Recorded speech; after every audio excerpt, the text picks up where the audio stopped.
Thank you for having this hearing, and I just want to say for the record, I'm shocked. When I read the testimony, and I want to thank you guys and your teams for everything you're doing, but I want to comment on where we are. I mean, this is shocking to me that the federal government has only a few things it's supposed to do. One of 6 reasons 13 colonies got together to start with was to defend and provide for the national defense. No leader would ever let that responsibility dwindle to this sort of capability. It's not the fault of these guys. God bless them. I think they're getting as much out of what we've given them over the last 25 years than anybody in the world. But here's where we are. This is not the first time we've been there. General Wilson, you mentioned the late 70s. I mean, in the 70s, post-Vietnam, we defunded the military. We recapped it in the 80s. We defunded it again in the 90s. And we sort of recapped in the 2000s, but behind 15 years at war, we burned it up. And a lot of that money went to operations, not equipment. And so we hear across all these services, we've got 20 years of catch-up here. And I don't know how you do that. When General Mattis last week, or 2 weeks ago, actually said, our secretary now said that the greatest threat to national security is our own federal debt. And here's why. I mean, we can't fund what these guys need and what we need for them to have. There's a moment in history here today, I just want to say it though, that I've heard both sides today say that we have something in agreement, and I want to document that today in the United States Senate. We both know that sequestration, CRs, and the BC caps are just devastating what we're trying to do here. But it's much bigger than that, Mr. Chairman, and leaders. Sirs, I want to tell you how much I appreciate your brave face today. But I'm very concerned that in the last 8 years, and in the next 10 years, based on the baseline budget today, the federal government is borrowing over 35% of what it spends as a federal government. That means that we're borrowing the other 35%, the 35%.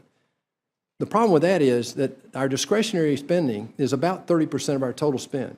So that means all of the tax money we get in pays for our mandatory. That means that every dollar we spend on your services, on the defense of the country, every dollar we spend on our veterans and our VA, every dollar we spend on the domestic programs which have been holding our military spending hostage is borrowed. We have to go to China to help fund what you're talking about doing today. Mr. Chairman, I don't know how to say this any clearer. We are in the throes of, I think, the worst military crisis we've had in our history, short only to the 1800s when we had to fund our first 5 frigates and we didn't have any income to do it. I don't care how we do this, but we've got to get serious as a Congress and as an administration to figure out how to do this. I just have a couple of questions. I've read your testimony. It speaks for itself. But General Allen, I'd like for you to emphasize for the record some really telltale. We had a question on Hall Force. I'd like to quantify that a little bit. You mentioned in here that your forces, you have about 31 BCTs. Is that right? In the active force, 58 in the total force. Yes, sir. So of that 58, is it of the 31, you have about 3 that could go to war tonight, that could fight tonight. Is that what you said? That's correct. They're fully manned, fully equipped, and trained for immediate deployment. And that 3 compares to the 58, is that correct? That's across the 58. But they happen to be from the active force. Agreed. But however you do the math, it's, that's what I'm trying to look at how severe this really is relative to putting in perspective. It's amazing to me how Congress and past administrations have allowed this to happen. But talk about consuming readiness. As we sort of build that back, there's a danger, and I've heard this before, and I've seen it in business. You can consume what you're adding back. So by the time you get to the end of that adding back, you really haven't added much. And I know you each have that. Could you explain that to us more? Well, and I think to my distinguished colleague from the Navy, he used the term supply and demand. It's really a very simple math problem. If your commitments remain steady or increase, as the United States armies have during this drawdown, and your force is smaller, you are doing as much or more with less. And as a result, something gives. And for us, we would never send a soldier or a force to do a mission that wasn't trained and ready and fully equipped with the best that we can provide. What that means is the force that's back here is less ready than it needs to be, less well equipped, and for the United States Army, we've had to implement manning restrictions so that the forces going forward are fully manned. And we see that. I've been on foreign relations now for just 2 years, but traveling around, meeting with your troops around the world. And by the way, the best of America, and I mean the very best, is in uniform It makes me proud to be sitting here. And we want to fight to help do what you're trying to do. They're getting what they need at the tip of the spear. It's everything, the mojo back here that is what you're saying is our problem. But General Walters, just to be specific about one example of what I think General Allen was talking about, in Morón, Spain, you've got a great contingent of Marines over there. Their mission, as I understand it, is to protect on a frontline basis the embassies in Africa is one of their missions, primary mission. Yes, sir. And we just had to bring half of our V-22 squadron back. Could you explain to us why we brought that back and Because we couldn't sustain it, sir. Yes, sir. We had to reduce the commitment to Morón. And what does that do to your mission capability?